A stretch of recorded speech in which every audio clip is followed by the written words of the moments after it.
Di awal film memperlihatkan ada seorang anggota Yakuza yang sedang ingin menembak seorang pria. Sepertinya hal tersebut dilakukan atas kesalahan yang mungkin telah pria tersebut perbuat sebelumnya.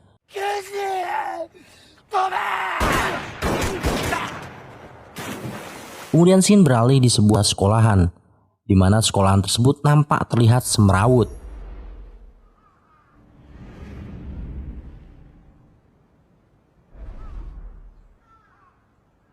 Lalu diperlihatkan ada seorang anak muda yang bernama Takia Genji atau Genji Takia. Ia adalah seorang murid pindahan dari sekolah lain menuju sekolah Suzuran.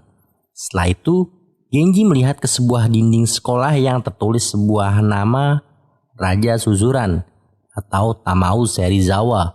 Dengan pede dan tengilnya, ia mengganti nama yang sudah tertulis menjadi namanya sendiri, yaitu Takia Genji.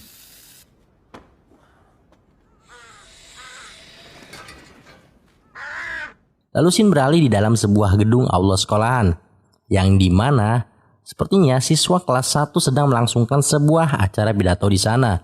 Namun, saat salah satu siswa sedang mengisi pidato di depan, tiba-tiba ada seorang siswa tengil maju ke depan dan menendang siswa yang sedang berpidato.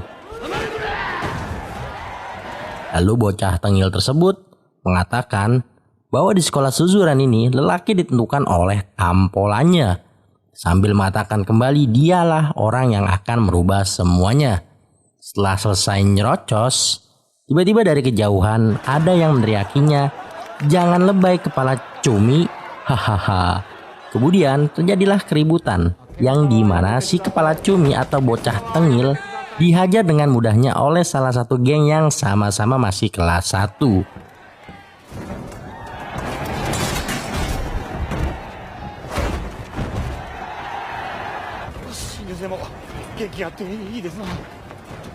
Saat di dalam keributan yang sedang terjadi, ternyata datanglah beberapa orang dari geng Yakuza.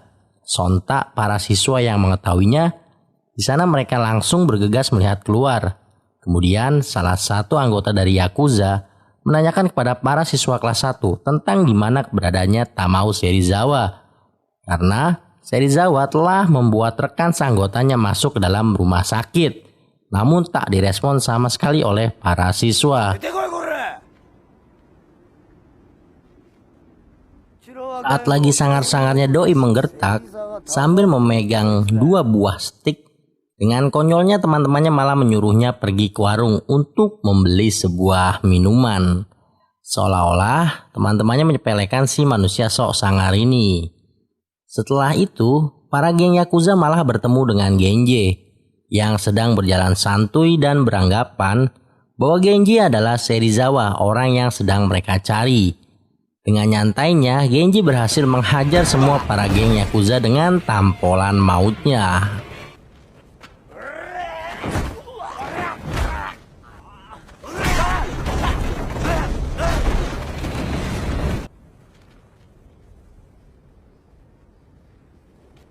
Padahal, Serizawa sendiri tengah berada di sebuah rumah sakit sambil menunggu kepulangan soulmate-nya yaitu Tokyo.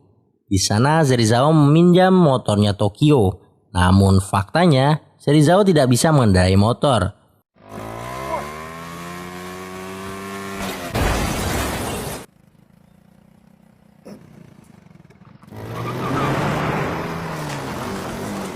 Sialnya lagi, saat di jalan ia malah bertemu dengan polisi yang mengenalinya.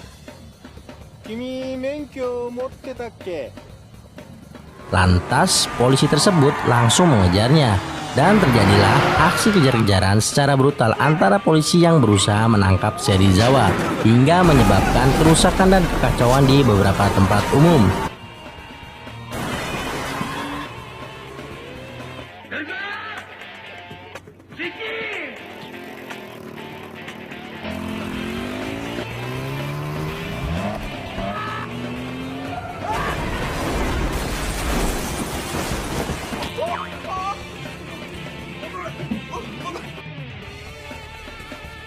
Namun, pada akhirnya polisi tersebut berhasil menangkapnya. Ya, walaupun dirinya harus menjadi korban akibat dari ulahnya Serizawa. Nah, dari sini akhirnya semuanya mengetahui siapa Serizawa yang sebenarnya, termasuk Genji, yang pada awalnya penasaran dengan sosok Serizawa yang didaulat sebagai raja dari sekolahan Suzuran atau monsternya Suzuran.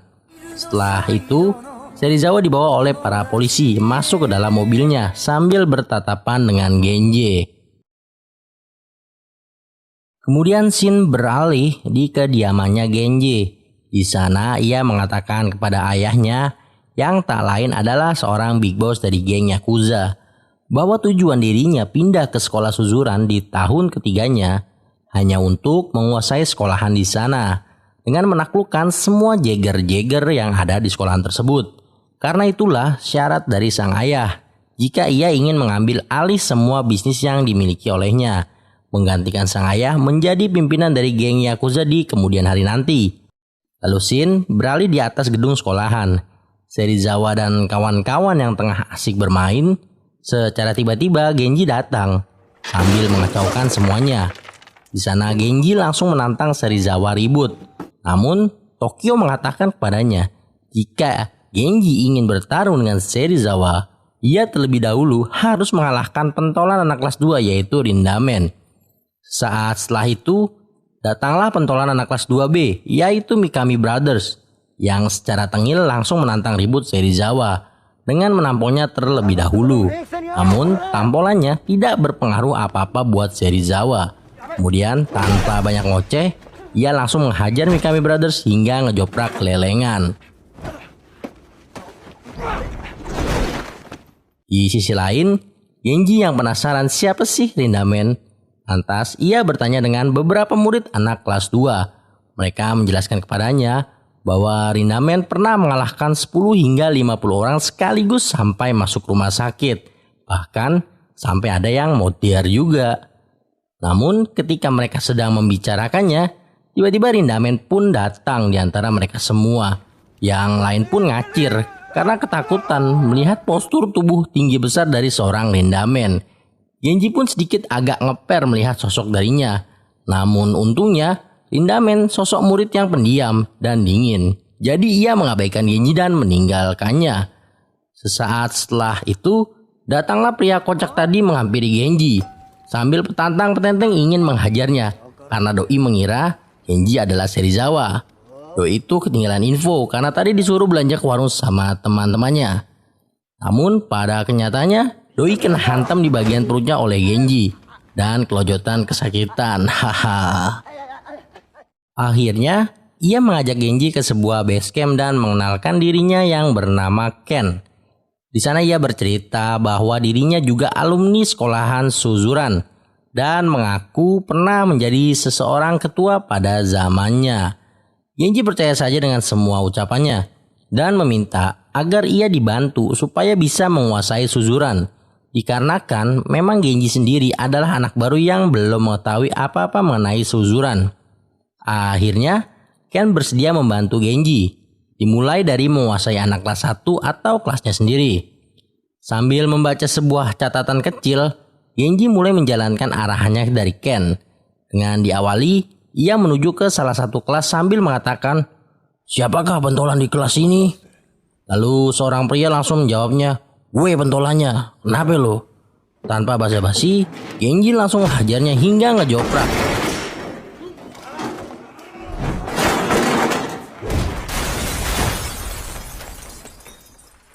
Alhasil, ia berhasil menguasai kelas tersebut dan mulai memiliki pasukan, termasuk pentolannya juga yang baru saja kalah tarung.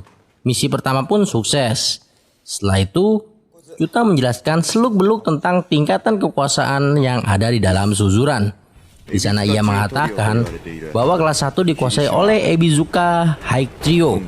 Di antaranya ada Kirishima, Honjo, dan Sugihara. Lalu ia juga mengatakan bahwa Rindamen berada di level yang berbeda karena ia bergerak seorang diri atau tidak memiliki pasukan. Kemudian monster yang sebenarnya adalah Tamao Serizawa, karena dialah orang yang paling dekat menjadi penguasa di Suzuran, sekaligus memiliki pengawal yang handal seperti Yuji Tokaji atau otak dari geng Serizawa, Shoji Tsumoto, mantan juara judo, dan Tokyo Tatsukawa yang merupakan orang terdekat dari Serizawa juga sekaligus teman masa SMP-nya Genji. Lalu ada Mikami Brothers, pentolan dari kelas B dan sudah bergabung dengan kelompoknya Serizawa. Dan terakhir ada Takashi Makise, pentolan dari kelas C. Namun Makise berbeda sendiri dengan kelompok yang lainnya. Karena meskipun ia sudah sering kalah melawan kelompoknya Serizawa, Makise tetap berani melawannya. Karena hal itu Makise memiliki banyak pengikut. Di sisi lain, Makise juga tidak bisa dikalahkan hanya dengan menggunakan kekuatan saja. Melainkan ia memiliki sebuah kelemahan dengan seorang wanita.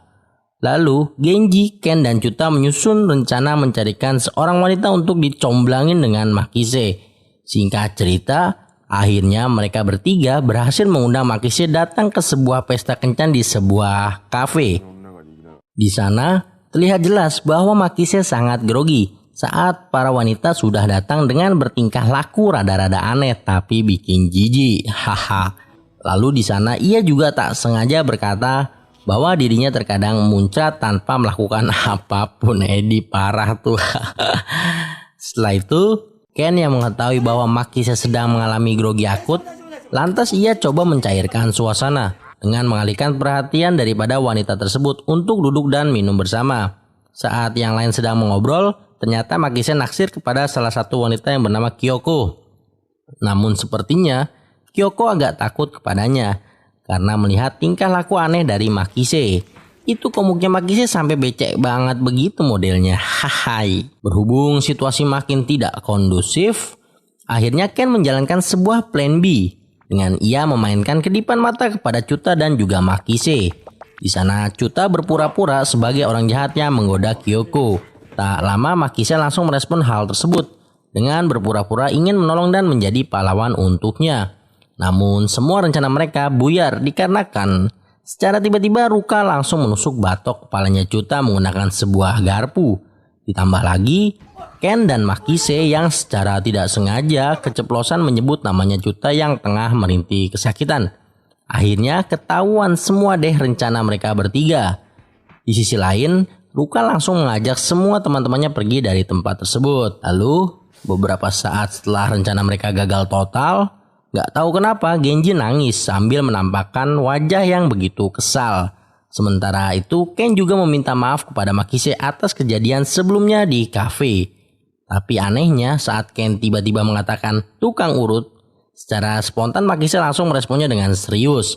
Kemudian gak lama, tiba-tiba Makise ngencrot hanya karena mendengar cerita dari Ken tentang tukang urut yang diolesi dengan minyak. Akhirnya saat mereka ingin pulang masing-masing, tiba-tiba Makise mengatakan kepada Genji bahwa anak kelas C sekarang menjadi miliknya dan mengajaknya untuk bekerja sama sebagai sebuah tim. Kemudian Shin beralih kepada kelompoknya Serizawa yang tengah asik bermain. Lalu Soji datang dan memberi kabar kepada mereka semua bahwa Makise telah bergabung bersama Genji, sekaligus juga mengajak Izaki, pentolan dari kelas D, untuk bergabung bersamanya. Serizawa yang mendengar kabarnya pun tak gentar. Namun berbeda dengan Tokyo, setelah mengetahui hal tersebut, tiba-tiba ia pergi meninggalkan teman-temannya. Lantas Serizawa yang memperhatikannya, ia menyadari kemungkinan ada sesuatu hal yang tidak biasa yang sedang dialami olehnya. Di sisi lain, Hiromi bersama pasukannya berhasil mengalahkan dan menguasai seluruh anak-anak kelas 1. Ia juga menegaskan kepada Izaki yang secara tiba-tiba datang, menghampirinya dengan mengatakan bahwa mereka bertiga tidak segan-segan untuk menghabisinya. Lalu Izaki pun menantangnya kembali, temui gue kapan saja kalau lu mau. Kemudian Shin beralih kepada Genji yang tengah datang menghampiri Izaki.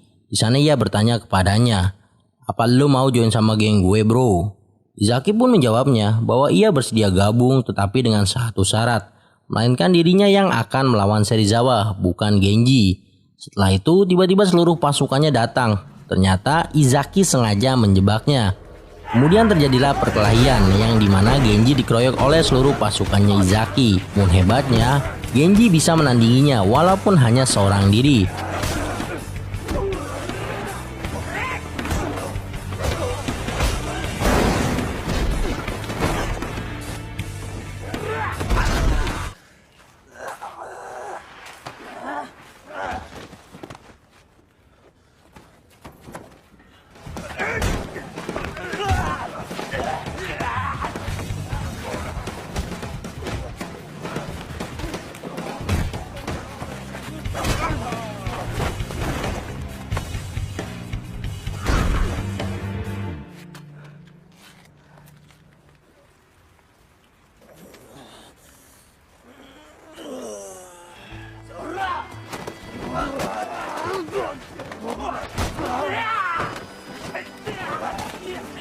Tetapi namanya dikeroyok ya tetap aja. Pada akhirnya Genji berhasil dihajar habis-habisan oleh pasukannya Izaki hingga tak sadarkan diri. Lalu Izaki membawanya menuju ke dalam sekolahan. Makise dan Chuta yang mengetahuinya mereka sangat marah kepada Izaki karena ulahnya. Namun Izaki akhirnya bergabung bersama Genji. Kemudian Shin memperlihatkan Genji dan Ken yang tengah berjalan santuy dengan raut wajah yang bahagia. Karena Ken merasa kiat-kiat sukses yang ia berikan kepada Genji berjalan dengan lancar. Akan tetapi mereka melihat Ruka yang sepertinya sedang diganggu oleh beberapa preman receh. Awalnya Genji ingin menolongnya, namun berhubung ia masih luka-luka, akhirnya Ken yang menghadapi beberapa bocah-bocah tersebut dengan gaya tarung ala-ala jagoan sok berani sok iye. Lalu menyuruh Genji dan Ruka untuk pergi dari tempat tersebut. Namun pada endingnya bonyok juga tuh si Ken, haha. Tapi setidaknya doi berani melawannya, ya walaupun keok juga. Kemudian datanglah polisi yang sebelumnya berhasil menangkap Serizawa. Di sana ia mengatakan kepada Ken bahwa kau sudah terlalu tua untuk melakukan hal seperti ini. Dan juga kau adalah satu-satunya alumni Suzuran yang tidak bisa apa-apa. Emang iya sih, menang di ocehan doang si Ken mah. Singkat cerita, Izaki resmi bergabung dengan kelompoknya Genji dan membuat sebuah geng yang dinamai dengan GPS atau Genji Perfect Seiha. Mantul dah. Setelah itu mereka semua merayakan hari bersejarah tersebut dengan berpesta-pesta ria.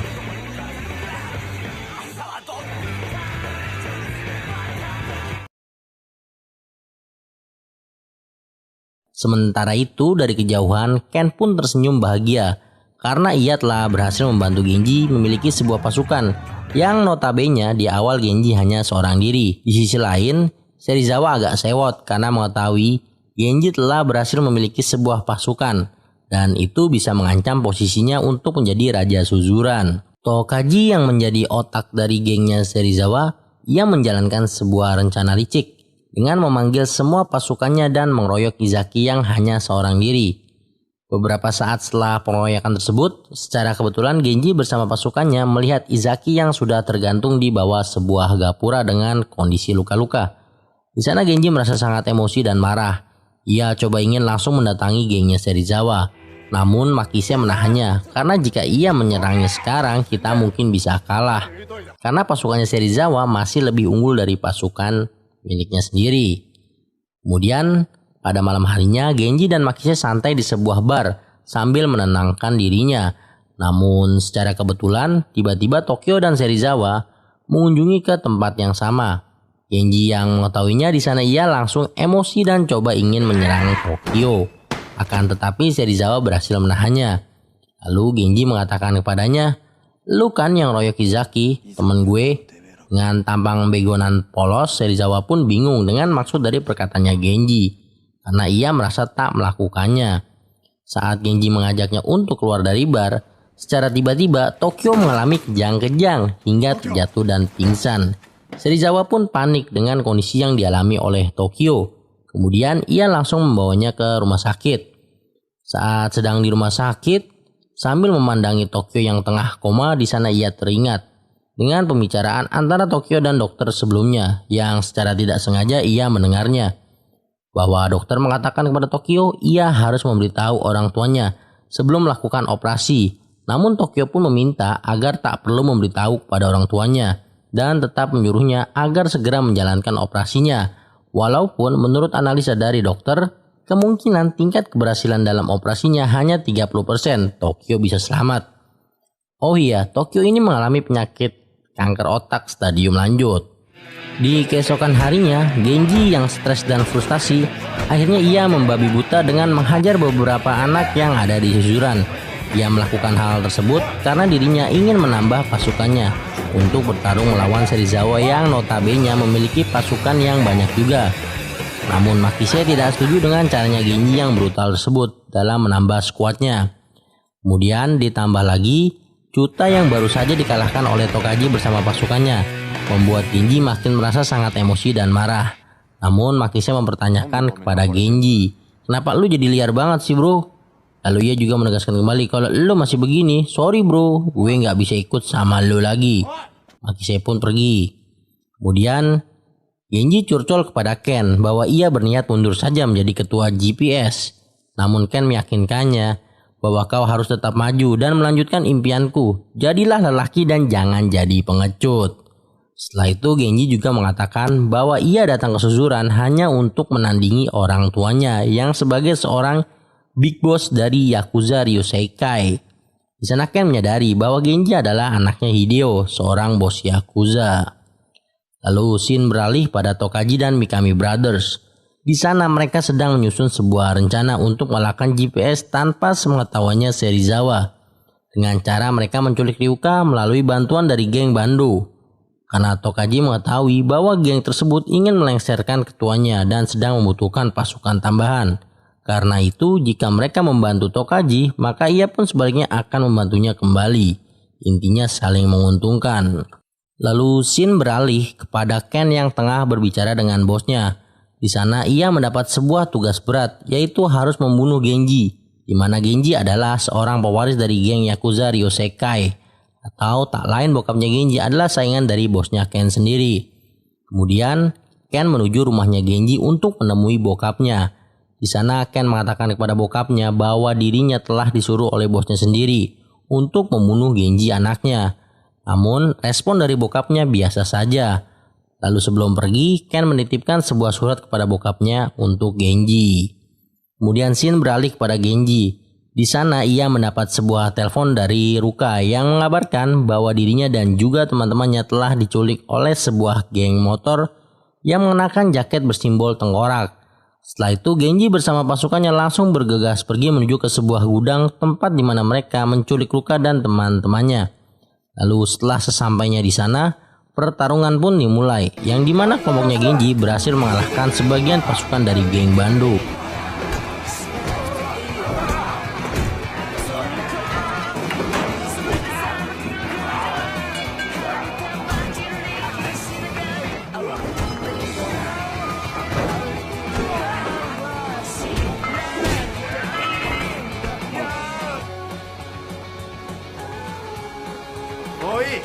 Kemudian pentolan Bando meminta sebuah telinga dan menunjuk Makise sebagai orangnya, namun Genji melarangnya dan menggantikan dirinya sebagai tumbalnya. Saat Genji ingin memotong telinganya sendiri, pentolan geng Bando pun menahannya. Mungkin mereka hanya ingin tes nyali saja. Akhirnya mereka memberitahu di mana keberadaannya Ruka dan teman-temannya. Singkat cerita, setelah berhasil membebaskan Ruka dan teman-temannya, di sana Genji bertemu dengan Serizawa. Lantas Serizawa yang tidak mengetahui apa-apa tentang penculikan tersebut, di sana ia langsung menampol Tokaji sambil berkata, lebih baik gue kalah daripada harus melakukan hal licik kayak gitu. Akhirnya karena kondisi sudah terlanjur kacau, kemudian Genji yang sudah enek, ia menantang Serizawa beserta pasukannya perang besok sore jam 5 di sekolah Suzuran. Lalu Genji pulang ke rumah, kemudian bokapnya memberikan titipan surat dari Ken, yang isi suratnya adalah, Genji, terbanglah. Ia yang bingung dengan maksud dari isi suratnya tersebut, lantas ia bertanya kepada bokapnya. Bokapnya pun menjelaskan bahwa Ken sangat mempercayaimu, hingga ia rela melawan perintah dari bosnya yang menyuruh untuk membunuhmu. Genji yang mengetahuinya sontak ia langsung emosi dan ingin menemui bosnya Ken. Namun bokapnya melarang, sambil memberitahunya jika kau peduli padanya, maka kau harus meneruskan apa yang menjadi impiannya, yaitu menjadi yang terhebat. Singkat cerita, akhirnya Genji bersama pasukannya OTW menuju Suzuran, yang ternyata di sana juga sudah ada Serizawa bersama pasukannya. Ini adalah sebuah pertarungan penting untuk kedua kubu, yang mana jika Genji menang berarti ia berhasil meneruskan impiannya Ken, menjadi yang terhebat. Di sisi lain, jika Serizawa berhasil menang, tentunya akan menjadi sebuah kado terindah untuk Tokyo yang tengah menjalani operasi di rumah sakit. Sementara itu, Ken kembali menghadap bosnya sambil membalikan pistolnya. Di sana ia mengatakan bahwa dirinya tak mampu jika harus membunuh Genji, dikarenakan Ken dan Genji sudah memiliki hubungan yang sangat baik sebagai seorang teman maupun sahabat. Lalu scene beralih kembali kepada Genji dan Serizawa. Sepertinya pertarungan sudah dimulai. Yuk mari sama-sama kita tonton, soalnya seru, haha.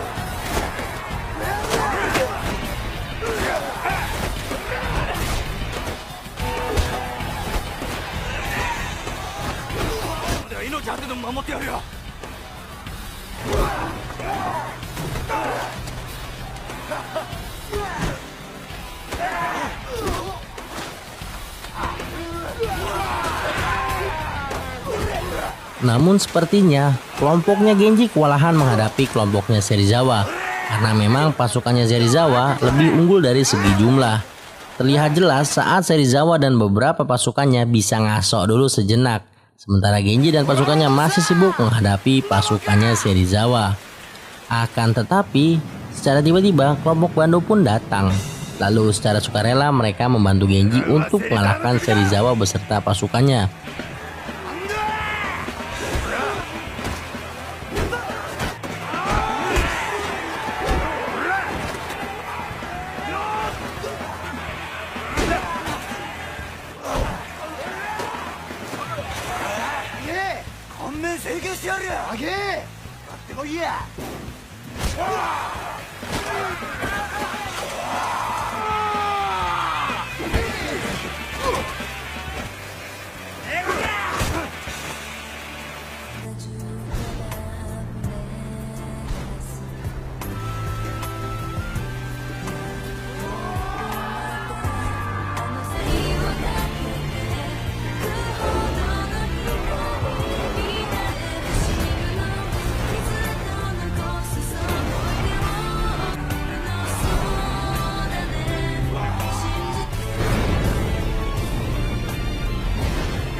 Setelah menempuh pertarungan yang cukup sengit, akhirnya hanya tinggal menyisakan Genji dan Serizawa yang masih berdiri kokoh, sedangkan yang lainnya pun sudah pada tepar.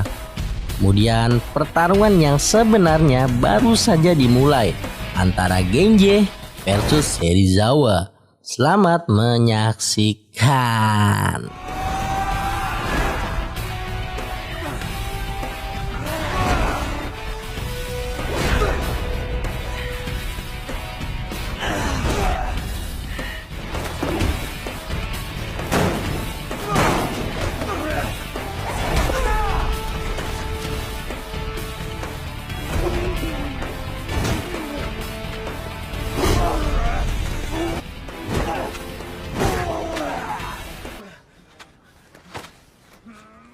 Di sisi lain, ternyata Ken akan menerima sebuah hukuman dari bosnya, dikarenakan ia telah gagal melaksanakan tugas darinya. Sepertinya ia akan dikenai hukuman dengan ditembak. Namun, sebelum melakukan eksekusi, bosnya memberikan sebuah jas kepada Ken dan menyuruhnya untuk segera memakainya. Setelah itu, bosnya langsung mengeksekusi Ken dengan menembakkan beberapa peluru ke bagian bahunya, hingga membuatnya terjatuh masuk ke dalam air. Tanpa disangka-sangka, ternyata Ken masih hidup. Ia berhasil selamat karena jas yang ia pakai adalah jas anti peluru. Di sana Ken merasa sangat berterima kasih pada bosnya. Lalu scene beralih kembali kepada Genji dan Serizawa. Di sana mereka berdua nampaknya sudah mulai kelelahan, karena terlihat jelas dari gaya tarung mereka yang hanya main tampol-tampolan saja. Hingga pada akhirnya pertarungan dimenangkan oleh Genji, dengan tampolan terakhirnya yang berhasil membuat Serizawa terkapar.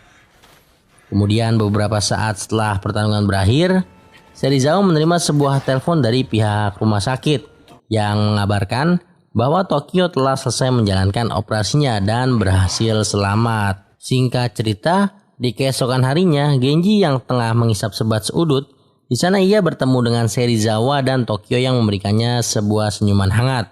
Kemudian ia langsung berhadapan dengan Rindamen dan mengatakan kepadanya bahwa jika ia tidak mengalahkannya, maka ia belum sepenuhnya menguasai Suzuran. Namun Rindamen pun menjawabnya, "Kau tak akan mampu." Akhirnya tanpa bicara panjang lebar, Genji langsung menyerangnya. Namun benar saja, Rindamen dengan mudah menghajarnya dan membuatnya nyungsep tanpa harus mengeluarkan keringat. Haha. Eits, tapi tunggu dulu. Genji tak menyerah begitu saja. Ia pun bangkit lagi dan berusaha menyerangnya kembali dengan sebuah tampolan sambil ia terbang. Dan film pun berakhir. Terima kasih sudah menonton Permios. Dadah.